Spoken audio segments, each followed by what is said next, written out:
Hi, welcome back again. I just heard some breaking news about Nzinga King. So I'm going to bring it via Mutabaru because they're nearer to the ground. So they can give a better scope on what's going on. So according to what Mutabaruka is saying, that Nzinga has been charged. But I want to play it as well because he goes in deep about it. And the fact that she's charged is very quite disturbing. Jamaica is going backwards on a lot of ways, and I feel that's what's happening with Jamaica right now. They're going backwards. I'm gonna play Mutabaruka explaining about Nzinga being charged. Um, I'm gonna find a picture of her while this is playing.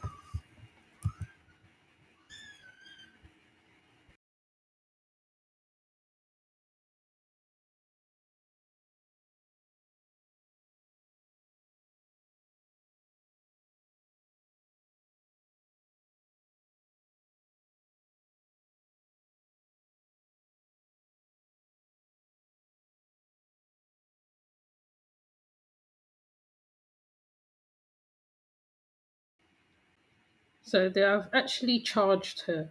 After all that, they charged her. Wow. Anyway, let's hear Mutabaruka on these people and the injustice against this young lady. Um, it's quite shocking, really. This is the new time, isn't it?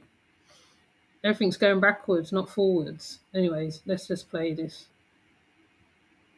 Army protocol by not wearing a mask in public.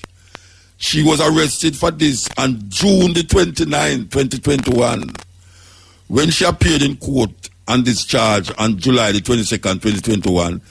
She was instead charged and sentenced to disorderly conduct. Hear that? The background to this confusing legal situation is that Nzinga on June the 29th, 2021, along with a man and a woman with a child. In attempting to arrest the man, the inside of the car was pepper sprayed by a policeman. Nzinga immediately got out of the taxi and not only took off her mask because she could not breathe, but verbally questioned the policeman for what he had just done.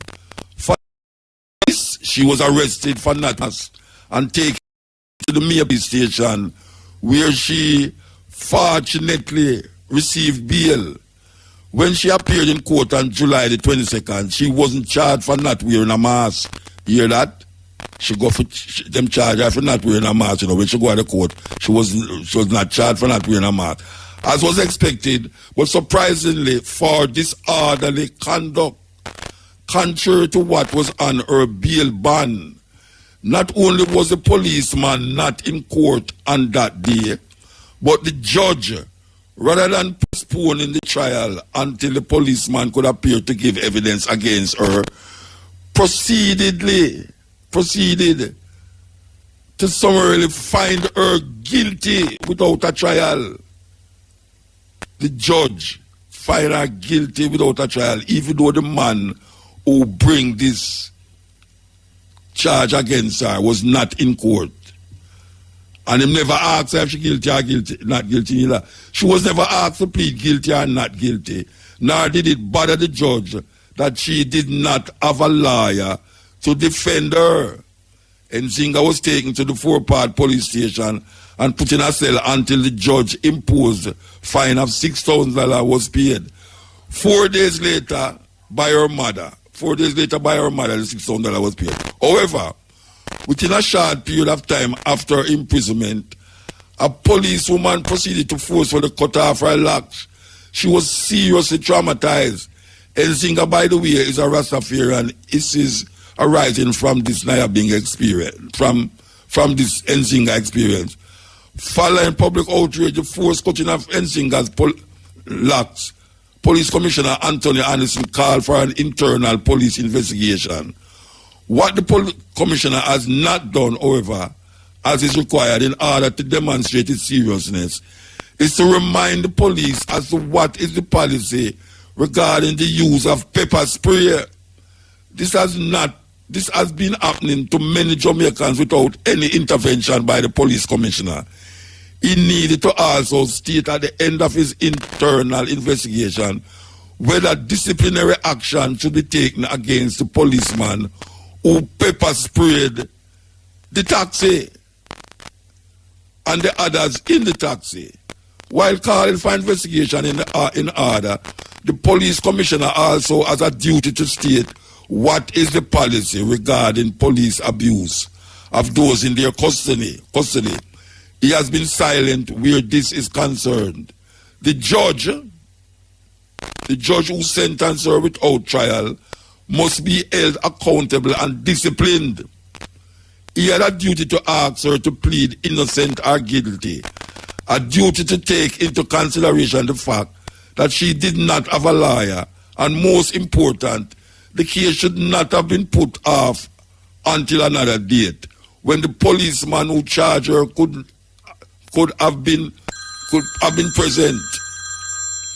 Okay, I really see the Aguilar call upon this phone. I should have called upon IRFM phone, brethren. Without the police, all right, because when the policeman who charged her could not have been present, without the policeman being present, where was the evidence that she engaged in disorderly conduct? An important question also is on what basis was he charged for disorderly conduct? A 19th century, the Aguilar, you can't call up on the phone, I mean, I read it from the phone. All right, a 19th century colonial law, when her bail bond said she was being charged for not wearing a mask. For some inexplicable reasoning, this fact had been overlooked by Indacom, the police defender and the director of public prosecution. These bodies need to explain how it has now come about that after 7 months, she's now been charged for not wearing a mask. On June the 29th, 2021, they have so far said nothing. We hope also that on the 3rd, the lawyer that is representing Nzinga will not falter in vigorously pursuing the issues without hesitation. This judge must be recused and cannot be tried judge on February the 3rd. We still have not determined his name. We, the people, injustice against poor people, must take a stand on February the 3rd at the Maypen Parish Court to demand justice for Nzinga King. That is a thing sent to me by the Aguilar, and meanwhile, I'm reading it in my car on my cell phone, bridging a radio on my pan. And you know that too, because somebody tell you me I read it, and you listen. So, we can't accommodate you again, because the program, there at its speed. So, what did I do? So, basically, they've charged her again. I mean, they found her guilty. Why? Why is she guilty? Why? I keep asking the question, why is she guilty? Due to the law that, that one that we cannot mention, the Vaseline law, or no, or I can't remember the word that they use for it now. Due to that, so they're charging her. Oh, actually, they have charged her. Oh, because if that's what you lot are charging her for, that's ridiculous. Once again, so I'm putting this back out again. They have said for those in Jamaica, the place, the meeting place to do the protest. Go out, do what you got to do, because this young lady deserves more. She deserves justice. She really do. She really do. It hurts me just to see that they have found her guilty. They found her guilty. For what? What has she done? What? What? Explain it to me. I mean, like, we put everything else on social media, so why can't you lot explain why this girl's found guilty? You took ages to do the probe. Ages. And now They said they found her guilty. For what? I'm just like, really? I had to put this out real quick. I just had to come and put this out for those who's interested in Zinga King's plight, because I've been watching this young lady's plight for a while. I've been watching this for a while, and now they said they found they've charged her, uh, right? With being charged her guilty, and like it's Muta Baruka that's talking this time. It's not even the other brethren. The other brethren, he said his piece already. Now, Muta is now once it's land in front of Muta Baruka, his problems there, right?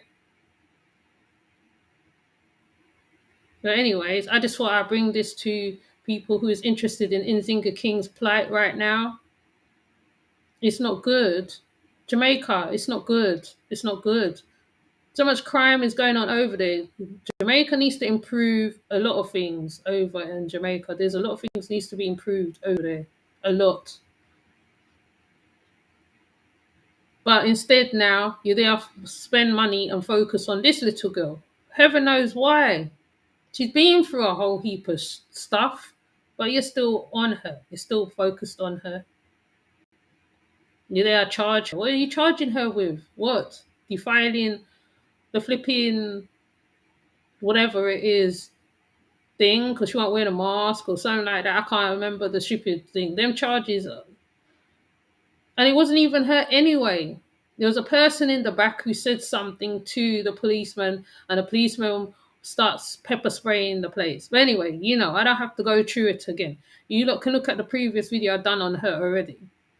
I'm gonna go look to see if I can find any more stuff that I can put that can help accompany with what is being said, because this is ridiculous. This is utterly ridiculous. I'm not even in Jamaica, and I'm upset. I'm mad for the girl.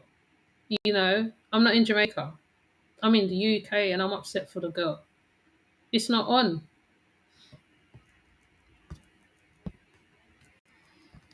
It's not on. So I just thought I'd bring this. This is very quick. I'm gonna come off. Have a good day. Have a good afternoon. That's all I'm gonna say on this matter. I'm just gonna go look to see if I can find any more petitions and stuff that I can attach to the videos, because the more people speak out, the better for her. The more people speak out, so any more other. I know the Jamaican bloggers are on it anyway, so I don't even have to say nothing because I know Unstoppable will be on it and others. So, this is just ridiculous. Okay. All right. So I'm off. Okay. Later. Bye.